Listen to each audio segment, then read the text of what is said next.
input do you actually have into the shoot? I mean, little, a lot, total, a lot. Um,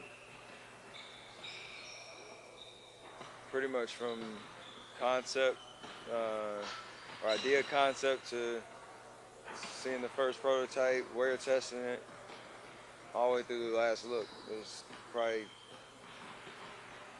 10 or so checkpoints that I get real feedback, but I'm a part of the whole process, so it's good. You know what color you're gonna go with on Tuesday? It's a surprise. How much did you enjoy that whole process, the whole kind of putting it together from start to finish? It's rewarding because trying to grow the basketball category at Under Armour, but also put out a shoe that's um, gonna make people who wear it, hopefully better on the court. That's what we're all about. So um, I never thought I'd be in this situation where you're able to put your fingerprint on a product like that and do it over and over again. Right. Start a line, and it's a pretty amazing process. Did you know it was that involved before you started doing it? Like, did you kind of have an idea what it was, or is it a lot more than you ever really expected once you got involved with it? I knew kind of the vague principles of shoe development or shoe production. It's like an 18-month process from the time you actually sit down and figure out what the design is going to be, what innovation is going to be, to the time that you take it to retail and all that kind of stuff. But I didn't know how many people are involved in it. Two, how much planning you need to have, because it's really hard once you get to past certain checkpoints to go back Right. and change things. So you really got to be diligent in every step of the way, because um, each part of the shoe that you layer on top of each other, there's a lot that goes into a size, for me, 12 and a half. Last year, so many people projected that you guys were going to play the Spurs in the Western Conference Finals. You didn't play them until like late January. Is it good to have them kind of as an opening barometer for where you guys are? It doesn't matter. For us, we got to play everybody on our schedule when they show up. So it'll be a really good atmosphere, obviously, and should be high level of play on both ends. And so it'll take a lot to get a win, but we had the same, I think, focus last year playing against New Orleans opening night that we should have on Tuesday. Last couple of years, you guys kind of created this culture, a lot of fun. Uh, LB was a big part of that, Mo and those guys. Have you been able to recreate that with a new group this year, or is that still a work in progress? That stuff will grow, every day that we, you know, go through the season. There's obviously storylines and jokes and stuff that kind of just develop as you go along. But there's already a high level of chemistry and camaraderie um, that you can't fake. That you know if it's real or not. And I think we got a really good group of guys that understand um, how to have fun doing what we do, but also compete with each other in practice and in games. Looks like KD's having a lot of fun with you guys too. Did you expect that because you know him already, or has he just fitted even better than you thought he would? No, that's right as we expected, and it's only going to continue to get better. So knowing his personality from the times he played in World Championship games and stuff like that, you kind of know who he is. And um, as we always say, he's a basketball player just like the rest of us. So on the court, it gels really smooth and same off. He said he's going to be leaning on you guys again to figure out when to rest some of the core guys throughout the season. Do you foresee any times where you might go up to coach and say, "Hey, I could maybe now is a good time to take this game off," or see that happening? I don't see it because you don't know how the season's going to unfold. Right. I think 2 years ago was there was only one time, like in March, where he came to us and recommended we sit down, and it took some convincing, but we did just one time. And last year, obviously, we know how that played out. So every year is gonna be different, and I don't foresee myself, you know, tapping out of any game, but situation would be.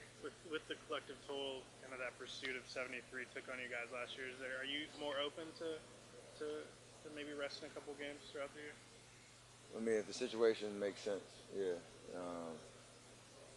If you get down towards the end of the season, you got a comfortable lead on the #1 spot, and the back-to-back or something like that, and it makes sense at that particular time, then maybe. But you don't go. I think for us, we're gonna pace ourselves by how we focus every single game, taking care of what we can control, so that hopefully we're in a situation where at the end of the season, the last 2 games won't matter as much when it comes to seeding and things like that. But you never know.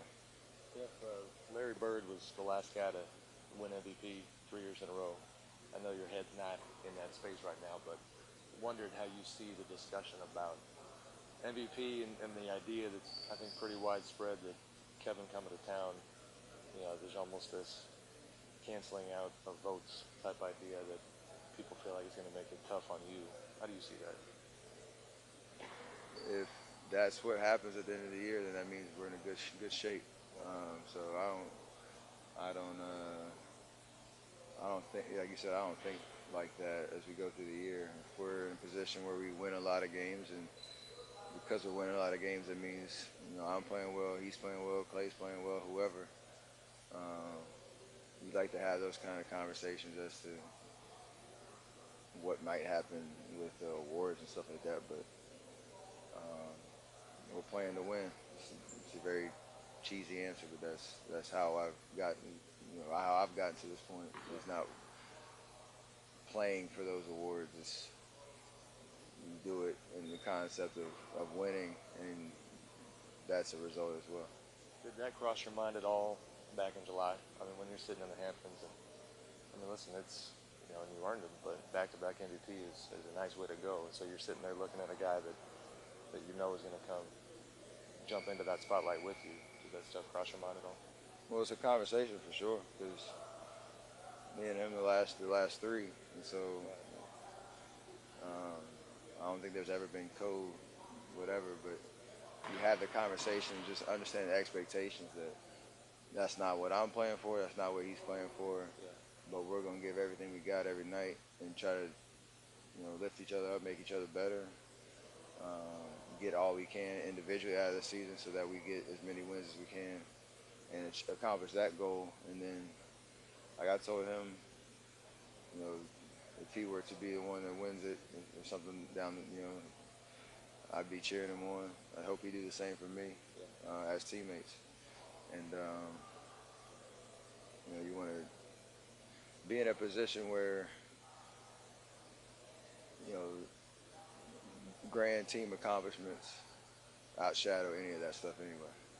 What's your level of comfort and confidence in the core and the group and you guys behind the scenes and kind of the mood? Because I kind of feel like the public discourse is a lot different this year than it was a year ago. A year ago it was joyful. Honestly, none of that stuff's crept in. We have to respond, like obviously with the article about Draymond, we all thought it was ridiculous and kind of looking, through a keyhole at somebody's life that you don't really know about. And we see, every single day what goes on with what a guy like Draymond brings to the table for us, how he makes us better, how KD does that for us, what Clay does for us, all the way down the list.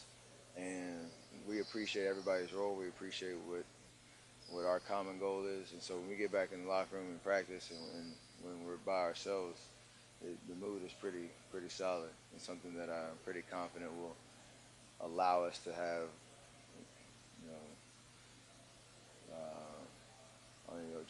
maturity when it comes to the noise around us and how we handle it and not letting that affect how we play on the court and how we see each other, and let that get in the way. So I'm gonna do my part in trying to lead that charge. And make sure it's all about basketball.